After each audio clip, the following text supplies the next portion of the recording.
कितना जो जोर से बोले। जोर से कैसे किया? इरफान मेमन नालो है मुझे। हाँ, उर्दू में गला है। इरफान मेमन नाम है मेरा। अच्छा, स्कूल का क्या नाम है? IGM education system. IGM education system. क्या करते थे वहाँ पे? सर वहाँ पे जो वीडियोस हैं वो मेरे रिलेशंस वालों के साथ हैं। मैंने कभी भी किसी भी स्टाफ के साथ नहीं किया। ये इतनी वीडियोस आई हैं और इतनी लड़कियों के साथ जो देखी है वो गलत हैं? सर सिर्फ जो रिलेशंस में हैं मेरी उनके साथ था, बाकी किसी के साथ नहीं है। कितने के साथ किया है? सर रिपीटेड वीडियो बहुत है। मेरे रीस का पता कितनी है, जब वो ही बता सकता है जिसने हैक किया हुआ है। मुझे इसका इल्म नहीं था। मुझे इसका इल्म तब हुआ है जब मैं ये बलोच जो होटल है इसकी जो वो है जो कौन है क्या बोलते हैं इसको, पुल है, कितनी असातिज़ा के साथ आपने ये नाज़ेबा हरकत की? और असातिज़ा के साथ नहीं किया सर। बाकी बच्चों के साथ की, स्टूडेंट के ना ना ना नो नो कभी भी नहीं कोई शामिल नहीं है सर, कोई शामिल नहीं है। और जो मैंने जिसने मेरा कैमरा लगा के जिससे मैं लगवाया था वो जो है उसका भी मैंने नाम बता दिया है।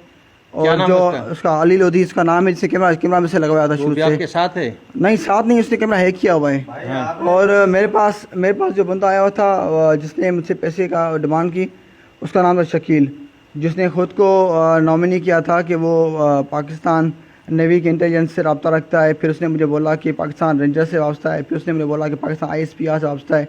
ये उस शख्स ने बोला, शकील ने। आपने कितनी खवातीन के साथ ज्यादती की? ये कितना ज्यादती नहीं है, जो भी था हमारा रिलेशन वो हमारा आपस का था। कितनी औरतें हैं वो? सर 3-4 हैं हमारे। 3-4 के साथ है? 4 है सर। 4 के साथ। इसमें औरतों के अलावा स्टूडेंट्स भी शामिल ना ना सर, कभी नहीं सर। अच्छा, आपसे उन्होंने जो जिनके कैमरे लगे हुए थे, CCTV फुटेज, उन्होंने पैसे डिमांड किया? 10 लाख रुपए सर, 10 लाख। वही अर्ज कर रहा हूँ, शकील एक जो था जो मुझे कंटिन्यू ब्लैकमेल कर रहा था और उसने मुझे पैसे मांगे। मुझे पता भी नहीं था कि मेरा CCTV हैक किया हुआ है। वो मुझे मालूम पड़ा जब शकील ने मुझे बलोच पुल के जो रेस्टोरेंट के बराबर में मुझे वीडियो दिखाई कि ये देखो ज़रा और मुझे इतनी अमाउंट चाहिए। कितने टाइम से कर रहे थे? सर मुझे आइडिया नहीं है इस चीज़ का। आप कितने अरसे से खवातीन के साथ ज्यादती कर रहे थे स्कूल में? सर ज्यादती नहीं कर रहा था सर मैं। तो इसको क्या कह सकते हैं? रिलेशन में थे सर, मैं किसी जबरदस्ती नहीं की। कितना टाइम हुआ है, कितना अरसा हुआ है वो? 3-4 महीने हुए होंगे सर। 4 महीने। आप मैरिड हो? सर निकाह है खाली मेरा। नहीं, आपके ऐसे हरकत से क्या स्कूल के बच्चों पर क्या असर पड़ेगा? सर मैं शर्मिंदा हूँ सर, मैं शर्मिंदा हूँ बहुत ज़्यादा। ओके।